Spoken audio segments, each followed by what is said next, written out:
गुरुदेव के नजरों में तुम, गुरुदेव के नजरों में तुम अभिमान से ना रहो,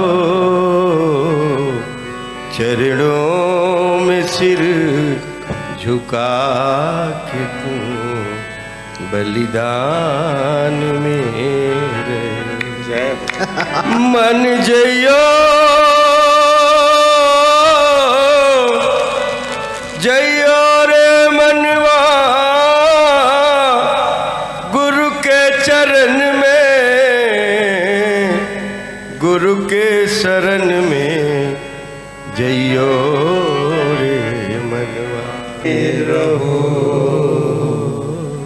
प्रभुवर शरण, प्रभुवर शरण, प्रभुवर शरण कहो,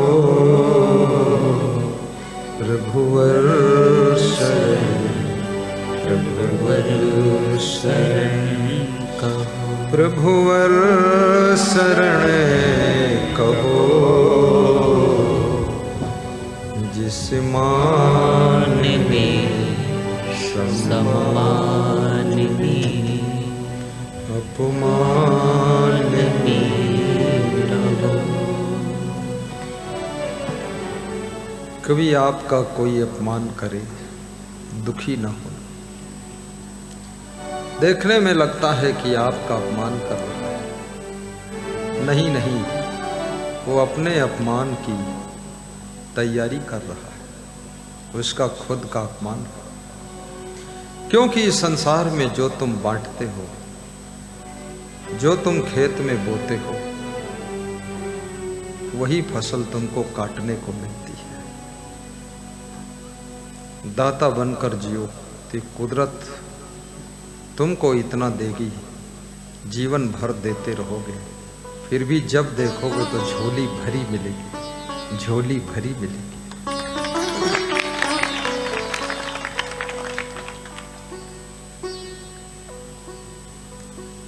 कीड़े मकोड़ों पर भी दया रखना, पशु पंछियों पर भी कृपा रखना।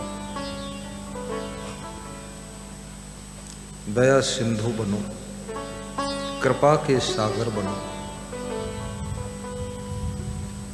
उनकी भी सेवा करना जिनको लोग देखते भी नहीं, पैरों से रौंद देते। राजस्थान दौसा जिले में काली खाड़ गांव में एक भक्त बता रहा था कि ज्वार और बाजरा लेकर 1.5-2 किलो लेकर रोज निकलता हूं। थोड़ी शक्कर भी ले लेता हूं, चींटियों के गड्ढों के पास डाल देता, जहां चिड़ियां आती वहां डाल देता। तो मेरे पास कुछ नहीं था बंटवारा में, अब 2 ट्रैक्टर और 2 ट्राली हो गए, 2 ट्राली हो गए। मकान भी महल जैसा सुंदर बन गया है गुरुदेव। और ये जिंदगी अब आपके लिए है। मेरा नाम राम फूल मीणा है और मेरा परिवार भी बहुत अच्छा है। मैंने आपका सत्संग किया, मेरा दिल भर गया है। वास्तव में छोटे छोटे कीड़े मकोड़ों पर भी तुम जो दया करते हो, इसका भी बहुत बड़ा पुण्य मिलता है। शाकाहारी बनो, मांस मछली अंडा मुर्गा बकरा खाना बंद करो। बकरी पाती खात है ताकि काढ़ी खाल, जो नर बकरी खात है तिनका कौन हवाल, तिनका कौन हवाल।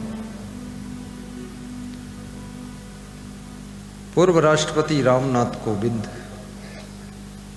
एक बार भोपाल में बहुत बड़ा कबीर महोत्सव हुआ था। उसमें मुझे भी बुलाया था, तो उन्होंने सुनाया था, दुर्बल को न सताइए जाकी मोटी हाय, मरी खाल की सांस सो लौह भस्म हो जाए। प्राचीन समय में लोहार मरे पशु की खाल की धौकनी बनाता था। उसको जो ऊपर उठाता था धौकनी हवा खींच लेती थी, और नीचे दबाता था हवा को आगे फेंक देती थी। तो जो कोयला जल रहा था उसमें हवा लगती थी, कोयला धधकता था और जलता था। वो चमड़ा, मरे हुए पशु का चमड़ा धौकनी जब बन गया और वो जब सांस भरकर फेंकता था हवा को आगे, तो आग इतनी धधकती थी, उसमें जो लोहा डाला जाता था लोहा भी भस्म हो जाता है। याद रखना, दुर्बल की हाय ऐसी बुरी तरह लग जाती है कि आपका पूरा विनाश हो जाता है। इसलिए दुर्बल को न सताइए जाकी मोटी हाय, मरी खाल की सांस सो लौह भस्म हो जाए। मददगार बनिए। जब तुम दूसरों की मदद करने के लिए सोचते हो तो ये प्रकृति तुम्हारी मदद करने लग जाती है। जयपुर में एक सज्जन ने बहुत सुंदर मकान खरीदा। मकान के पीछे थोड़ा सा बगीचा भी था, आगे भी कुछ लान पार्क था, बंगला जैसा मकान था, 3 मंजिल का ऊंचा था। तो बहुत से लोगों ने, रिश्तेदारों ने कहा है कि इस मकान को शुद्धिकरण करा लो, वास्तु की दृष्टि से इसको ठीक कर लो, कोई ज्योतिषी बुलाओ, कोई ब्राह्मण को बुलाओ जो जानकार हो, क्योंकि मकान वास्तु की दृष्टि से ठीक है कि नहीं है समझ लो। तो उसने कहा मेरी दृष्टि से ठीक है और भगवान की दृष्टि ठीक है, बहुत दृष्टि की जरूरत भी नहीं है। लेकिन लोगों ने रोज रोज उससे कहा, उसके दिमाग में भर दिया, तो भ्रम हो गया कि भाई कोई ढूंढो ज्योतिषी, कुछ करो। तो ज्योतिषी की तलाश में लग गया और ढूंढा तो दिल्ली में ज्योतिषी मिला टाप का, और वहां से वो ज्योतिषी आया हवाई जहाज से, क्योंकि ज्योतिषी भी वो महंगा था। आया तो हवाई जहाज से जब उतरा जयपुर हवाई अड्डे पर, तो जो मकान मालिक था वो कार से उसको लेने गया। अब कार में बिठाया, लेकर चला, तो रास्ते में एक कुत्ता सड़क क्रॉस कर रहा था, तो उस कार को रोक दिया मकान मालिक ने कि कुत्ता निकल जाए।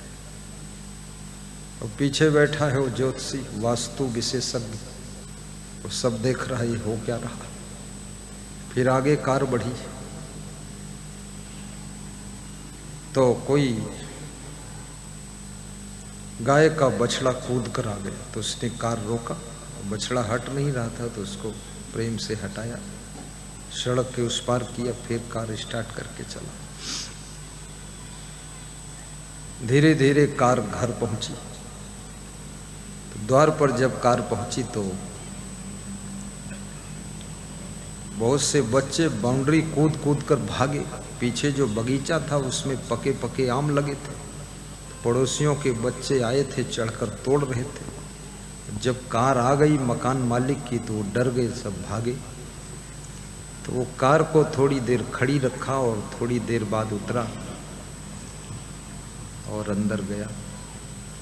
जब बच्चे सब आम ले लेकर भाग गए तब अंदर गया और वास्तु विशेषज्ञ को बुलाया। अंदर गया तो सबसे पहले उसने अपने माता पिता के पैर छुए और पूछा कुशल मंगल तो है ना। माता पिता मुस्कुराए, हाँ कुशल मंगल है। तो वास्तु विशेषज्ञ के मन में संदेह हुआ, क्या घर में भी कुशल मंगल पूछा जाता है? बहुत लोगों को ऐसा भ्रम है कि घर में कुशल मंगल पूछने की जरूरत ही नहीं, लेकिन सबसे ज्यादा जरूरत घर ही में कुशल मंगल पूछने की है। याद रखना, कोई बिरले पति होगा जो अपनी पत्नी से कुशल मंगल पूछता हो, और जब से पत्नी आई है कुशल मंगल तो अलग चला गया, अमंगल हो रहा है रोज। बहुत कम स्त्रियां अपने पति से कुशल मंगल पूछती है, और माता पिता भी बहुत कम है जो अपने बेटा और बेटी से कुशल मंगल पूछते हो।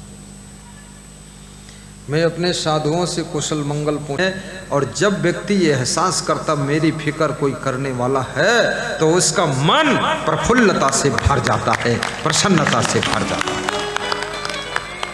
जय जय जय जय जय जय जय जय